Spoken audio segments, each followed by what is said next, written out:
हिंदुस्तान में इलीगल तरीके से आना इतना ही आसान है जितना कि एक दीवार कूदना है, और ये चीज पहलगाम आतंकी हमले ने सबके सामने खोल कर रख दी है। पाकिस्तानियों को वापस पाकिस्तान भेजा जा रहा है, तो इसमें भी रोज नए खुलासे हो रहे हैं। इलीगल इमिग्रेंट्स का पता लग रहा है। यह है ओसामा 2008 में हिंदुस्तान आया था शॉर्ट टर्म वीजा पर, लेकिन ये शॉर्ट टर्म वीजा इतना लंबा निकला कि अब ओसामा हिंदुस्तान में नौकरी करने की तैयारी कर रहा था। ओसामा ने इंडिया में रहते हुए अपना आधार कार्ड भी बनवा लिया, वोटर आईडी कार्ड भी बनवा लिया, अपनी एजुकेशन भी पूरी कर ली, और अब पहलगाम आतंकी हमला अगर ना होता तो ये नौकरी भी शुरू कर देता। 2008 से 2025 तक मतलब 17 साल एक इलीगल पाकिस्तानी हिंदुस्तान में रह रहा था और इसकी किसी को खबर भी नहीं। हम यहाँ पे 17 सालों से, हम 2008 में आए थे, 24/11/2008 में। तो हमने विद इन 15 डेज यहाँ पे आते ही हमने वीजा स्टे करवाया था। तो उस टाइम पे स्टेटहुड भी था, ठीक है, तो इनका अपना ये था। तो उसके बाद अचानक से जब चीज होना समझ नहीं आ रही कैसे करेंगे। सरकार से मैं यही अपील करूंगा, देखो सबसे पहले तो प्रैक्टिकली होकर सोचा जाए, ठीक है। सबसे पहले ये सरकार से मैं अपील करूंगा कि आप कुछ टाइम की मोहलत दे दें, कुछ हल निकालें, कुछ टाइम की मोहलत दे दें। अब जो फैमिलीज यहाँ पे पिछले 20-30 सालों से रह रही हैं, हमने वोट भी कास्ट किया, हमारे हर एक डॉक्यूमेंट्स यहाँ के बने, आधार कार्ड है, इलेक्शन कार्ड है, राशन कार्ड है, हमारा डोमिसाइल है मेरी यहाँ की, बाकी सारे डॉक्यूमेंट्स मेरे बने। अब मैं यहाँ से कहाँ जाऊँ। एक खुलासा जम्मू कश्मीर से और हुआ। जम्मू कश्मीर में सीआरपीएफ जवान की पत्नी पाकिस्तानी निकली, जिसकी मुलाकात उससे मैसेजिंग मतलब इंटरनेट पे हुई। 2024 में इन दोनों ने एक दूसरे को मैसेजेस करे तो एक दूसरे को प्यार हो गया, और 2025 में इन्होंने अब शादी कर ली।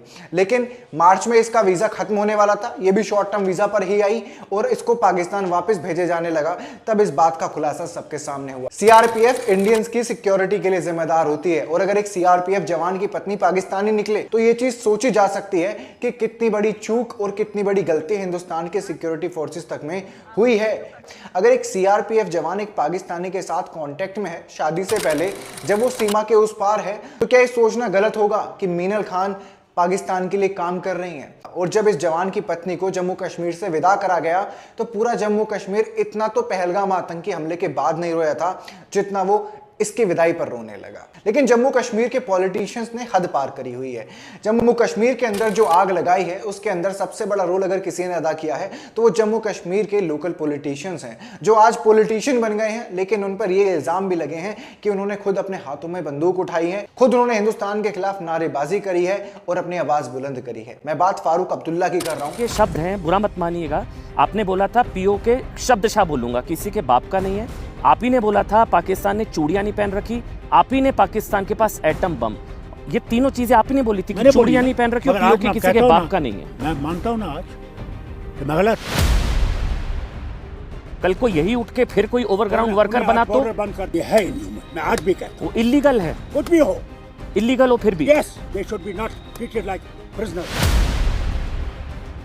जो पाकिस्तानियों के छोड़ने पर, बुरा मत मानिएगा, तल्ख सवाल है, जितना कष्ट आपको अब हो रहा है, जब कश्मीरी हिंदुओं को वहां से निकाला गया, नरसंहार हुआ, टीकालाल टपलू सितंबर, मुझे डेट 4 नवंबर, जस्टिस गंजू, इसके अलावा जगमोहन ने राजीव गांधी जी को चिट्ठी लिखी थी जिसमें कहा था कि कई तरह के इनपुट से कार्रवाई नहीं हुई। रेंजू शाह जो कि ब्यूरोक्रेट थे, उन्होंने कहा कि फारूक अब्दुल्ला चाहते तो नरसंहार नहीं होता। ये सब आपके कार्यकाल में हुआ। 19 तारीख को वो नरसंहार जेनोसाइड पलायन, 19 तारीख, 19 जनवरी। ठीक है जी। एक मिनट में सवाल पूछ रहा हूँ, उससे एक दिन पहले आपका इस्तीफा 18 तारीख को। सवाल उठा कि लोगों ने पूछा क्या फारूक साहब को पता था 19 तारीख को क्या होने जा रहा है, नवंबर। लेकिन अब इनका फोकस इस बात पे है कि जम्मू कश्मीर से पर्यटक नहीं जाना चाहिए। अब इनके दिल में दर्द है। इन्हीं के एक साथी ने इन पर इल्जाम लगाया है कि जम्मू कश्मीर के पूर्व मुख्यमंत्री फारूक अब्दुल्ला जम्मू कश्मीर के अंदर हुए दंगों के लिए जिम्मेदार हैं, और खुद उन्होंने नारेबाजी शुरू करी थी, खुद उन्होंने नारे लगाए थे। लेकिन आज फारूक अब्दुल्ला अपने तेवर रिपोर्टर्स को दिखा रहे हैं, एंकर्स को दिखा रहे हैं, और ये कह रहे हैं कि तुम देश को बांटने का काम कर रहे हो, क्योंकि मेन फोकस अब जम्मू कश्मीर के पर्यटन पे है, टूरिस्टों पे है। लेकिन आज फारूक अब्दुल्ला खुद अपने मुंह से बोल रहे हैं कि जम्मू कश्मीर के लोग इन आतंकवादियों की मदद कर रहे थे, जम्मू कश्मीर के लोगों की वजह से ही ये हादसा हुआ है। लेकिन ये वही फारूक अब्दुल्ला है जिन्होंने जम्मू कश्मीर को इस हालात में लाकर छोड़ दिया है। आज उनके बेटे अमर अब्दुल्ला जम्मू कश्मीर के मुख्यमंत्री हैं, लेकिन पॉलिटिक्स के चलते आज उनको ये बोलने पड़ रहे हैं। जम्मू कश्मीर में अभी तक 75 लोगों को अरेस्ट कर लिया गया है, जिन पर यह शक है कि वो आतंकवादी गतिविधियों में शामिल हो सकते हैं। 15 लोगों का पता लगा लिया गया है जो आतंकवादियों के साथ सीधे सीधे कनेक्शन में थे और उन आतंकवादियों की तलाश अभी जारी है। पीएम मोदी और पीएम मोदी की सरकार सुरक्षा में चूक की बात को मान चुके हैं और अब ये दावा कर रहे हैं कि जल्द ही पाकिस्तान से बदला लिया जाएगा, लेकिन उधर तो पाकिस्तान पूरी तैयारी कर रहा है जंग करने की। इस वीडियो को लाइक करें, शेयर करें और कमेंट करें और ये जरूर बताएं कि आपको क्या लगता है जम्मू कश्मीर के मुद्दों में जम्मू कश्मीर के स्थानीय निवासी जिम्मेदार हैं या वहां के राजनेता।